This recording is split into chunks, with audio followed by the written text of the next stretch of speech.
그리고 우리가 체감할 만한 에피소드를 구체적으로 책에서 소개하고 있습니다.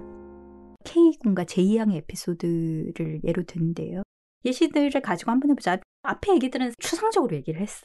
와닿을 얘기를 가지고 한번 해보자.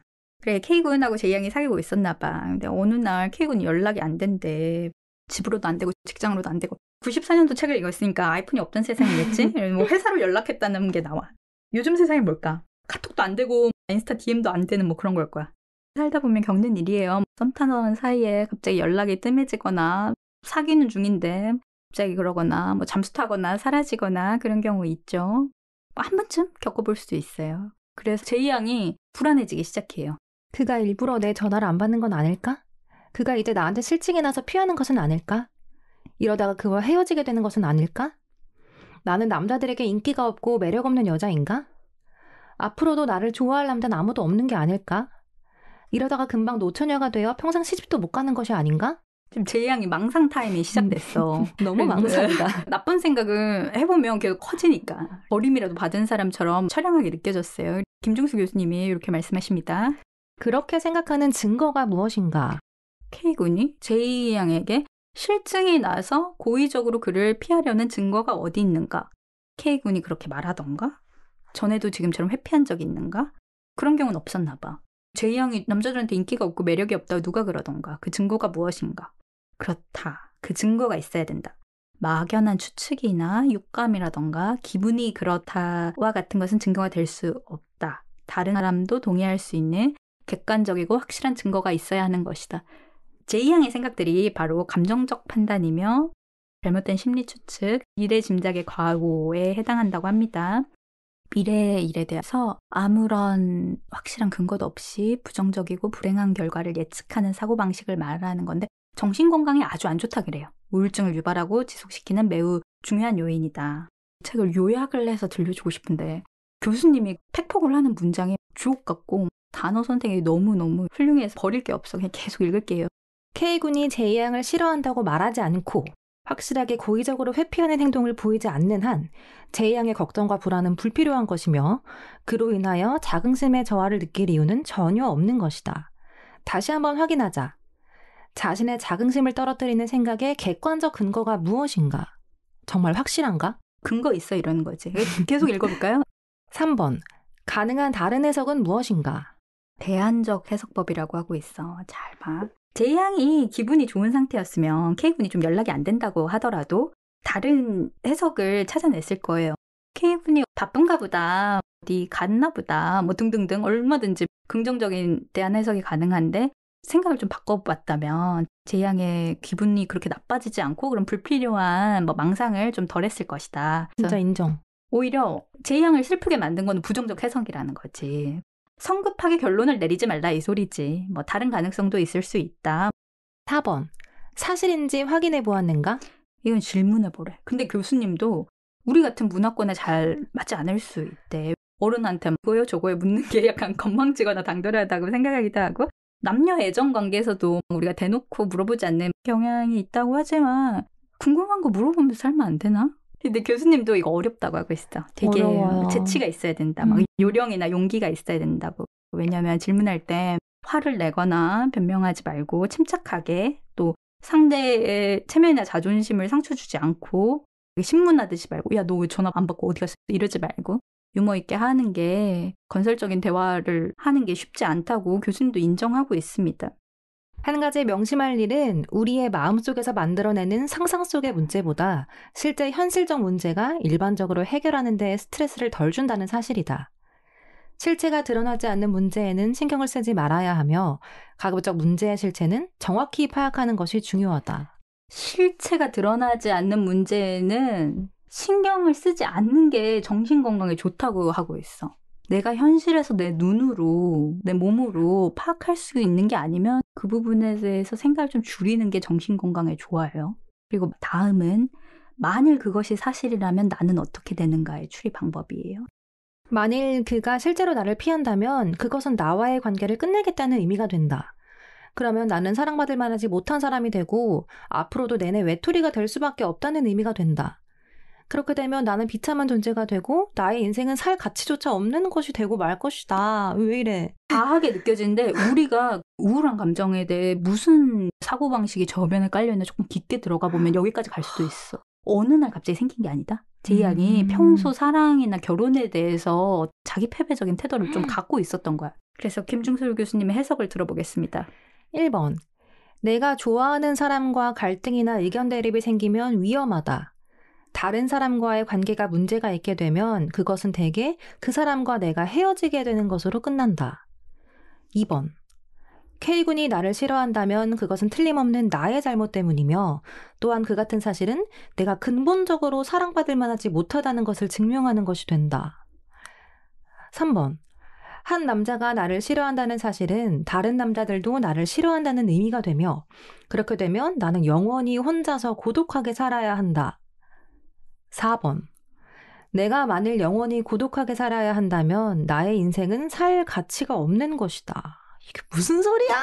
무슨 소리야? 미친 소리지. 그냥 네가 미쳤다 할 때 미침이죠. 이와 같은 생각은 다분히 비현실적이며 비합리적이다. 말로 계속 패고 있어요. 제이양의 존재 가치 및 장래라든가 행복의 가능성 등이 전부 K군에게 달려있다고 생각하는 것이 합리적이며 현실적인 사고방식인가? 그렇게 생각함으로써 유익한 점은 무엇이며 해로운 점은 무엇인가? K군이라는 존재가 제이양의 자긍심에 그렇게 대단하고 절대적인 위치를 차지하기를 제이양이 진정 원하는가? 때로는 상대방의 존재를 자신에게 너무 크고 지나치게 중요성을 부여함으로써 오히려 관계를 망쳐놓는 때가 없지 않다. 상대방도 이때는 너무나 부담스러워서 재미가 없는 것이다. K군이 없다 해서 제이양이 당장 쓰러지지 않을 뿐만 아니라 다른 사람도 얼마든지 있을 수 있다. 설령 끝내 사랑이 이루어지지 않는다 해서 제이양의 인생이 반드시 비참해진다거나 불행하게 되는 것도 아니다. 상대방의 중요성을 다소 덜어주어 그 사람 없이도 자신이 살 수 있음을 보여줌으로써 자신도 훨씬 기분이 가벼워질 뿐만 아니라 상대방과의 관계도 더 좋아지게 된다. 에리프롬 정신집중 훈련 좀 해야지. 매일 20분씩. 인생은 살도록 만들어진 것이다. 어떤 문제가 있다 해서 사랑이 깨어진다 해서 그리고 설사 남들로부터 사랑을 못 받는다 해서 그 인생이 반드시 존재할 가치가 없다거나 의미가 없는 것은 결코 아니다. 존재한다는 것 그 자체만으로도 충분히 의미가 있고 가치가 인정되는 것이다. 사람들은 가끔 이 점에 대하여 착각에 빠지는 때가 있다. K군 제이양이 헤어질 수도 있지. 사랑을 잃는 거는 고통스럽죠. 내 사랑을 받아주지 않아서 불행과 더불어 자긍심과 체면에 손상을 주고 사회적으로 곤란한 상황에 빠지는 그런 불행한 사건일 수도 있다고. 근데 그래, 여전히 고통스러운데 고통을 붙잡는 생각을 키워가는 거, 그거는 자기 자신일 수도 있습니다. 교수님의 해석을 좀 더 들어볼까요? 그렇다고 그것이 당신을 당연히 우울하게 만들게 되는가? 당신은 그 일 때문에 필연적으로 불행감에 깊이 빠지고 자책하며 미래에 대해 절망적으로 느끼고 삶의 의미를 상실하게 되는가? 당신의 모든 존재 가치가 그 혹은 그녀의 사랑에 의해 결정되는가? 당신은 완전한 실패자인가? 그 모든 일이 당신이 못났기 때문이고 그것으로 보아 당신은 어느 한 가지도 잘하는 일이 없는, 어느 한 곳도 잘난 데가 없는 별 볼 일 없는 사람인가? 그렇게 생각하는 이유는 무엇인가? 사랑이란 혼자서 이루는 것이 아니라 두 사람이 함께 이루는 것이다. 따라서 사랑에 빠지는 사람은 모름지기 거절에 대처할 수 있는 방법을 어느 정도 터득하고 있어야 한다. 사랑을 잘할 수 있으려면 사랑 없이도 잘 살 수 있는 능력을 가지고 있어야 하기 때문이다. 한 번 사랑의 실패를 모든 사랑의 실패로 생각한다거나 자기 인생 전부의 실패로 생각하게 될 때 그는 비합리적인 사고에 빠져 있는 사람이며 결과적으로 우울증을 면할 수 없게 될 것이다. 마리루티랑도 사실 맥이 닿는 얘기를 하고 있죠. 계속 들어볼까요? 이분법적 사고를 하게 되면 감정 반응 역시 극단적으로 되기가 쉽다. 상대방을 너무 좋아하거나 극단적으로 미워하고 싫어하게 되며 중용을 모르게 된다. 이것은 성격의 미성숙이며 감정 조절의 부적절성으로 매우 바람직하지 못한 현상이다. 따지고 보면 세상에는 완전한 원수도 그리고 완전한 친구도 있을 수 없는 것이다. 하물며 완전한 애인이 있을 리도 없다. 흑과 백의 중간 영역에 속하는 것을 충분히 아끼고 사랑할 수 있는 것이 성격적으로 성숙된 사람의 사랑이라 할 수 있다. 어떻게 보면 성숙이란 현실을 현실적으로 이해하고 수용하며 즐길 줄 아는 심리적 태도라고 할 수 있다. 그러면서 이상을 갖되 현실이 그 이상에 못 미친다 해서 현실을 부정하거나 미워하지 않는 사고의 탄력성을 의미한다. 그래요. 요 방금 위에 부분이 우리 숙녀 애티튜드죠.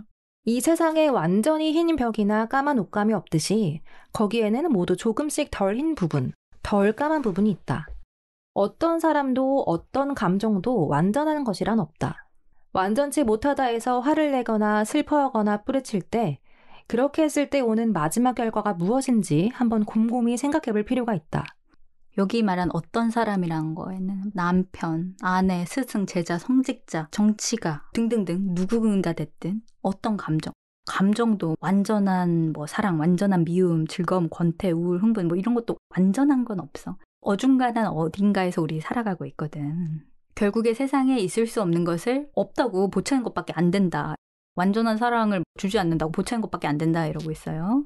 만일 사랑이 뜻대로 이루어지지 않았을 때 이와 같은 논리로도 마음이 달래지지 않는다면, 그래도 화가 나고 슬퍼진다면, 그리고 아직도 당신 자신이나 다른 사람을 용서할 수가 없다면 그야말로 그런 대로 한평생 사는 도리밖에 없다. 교수님 좀 무섭죠? 그냥 너 그렇게 계속 살라고 하고 있어요. 혹 그런 감정이 너무 심해져서 정상적인 생활을 할 수 없다면 그때는 임상심리 전문가나 정신과 의사를 찾아가서 전문적인 도움을 청하는 수밖에 없다. 전문가 언제나 추천하고요. 괜히 전문가 아니고요. 관계나 등등으로 힘든 사람들 얼마나 많이 받겠어요. 마음의 상처도 현대의학으로 다 케어될 수 있습니다. 시련의 아픔을 이겨내는 데 가장 중요한 것은 그로 인하여 절망하지 않는 일이며, 절망하지 않는 가장 효과적인 방법은 사랑의 실패를 자기 가치의 부정으로 연계시키지 않는 일이다. 약하니까, 결함이 있으니까, 못난 곳이 있으니까, 불완전하니까, 때로 열등하니까, 그러니까 인간인 것이며 그것들은 인간적인 특징일 뿐이다. 그렇기 때문에 그 사람이 인간적으로 덜 가치 있다거나 덜 존엄하다거나 인간으로서 덜 바람직한 것은 결코 아니라는 사실을 우리는 명심할 필요가 있다. 취약성이 인간 존재의 보편적인 특징이라는 부분은 우리 여러 번 말했고요. 육체나 마음의 고통도 인간이기에 우리가 몸과 마음을 갖고 있게 따라오는 자연스러운 성질입니다. 잘못은 솔직히 인정하고 고치는 것이 가장 좋은 방법이다. 그 과정에서 자존심의 상처나 수치심을 느끼지 않고 어디까지나 자기 사랑의 정신으로 그렇게 해야 한다. 자기 사랑은 무조건적이다. 사랑의 실패는 다만 성장의 한 과정에 불과하며 우리는 그것을 통하여 배우고 성장해 간다. 아마 다음번에는 보다 만족스럽고 보다 친밀한 그리고 성공적인 관계 형성을 할 수 있으리라. 교수님도 교수님답게 다 말로 패놓고 마지막에는 이렇게 위로와 용기를 주고 계십니다. 다 때려놓고.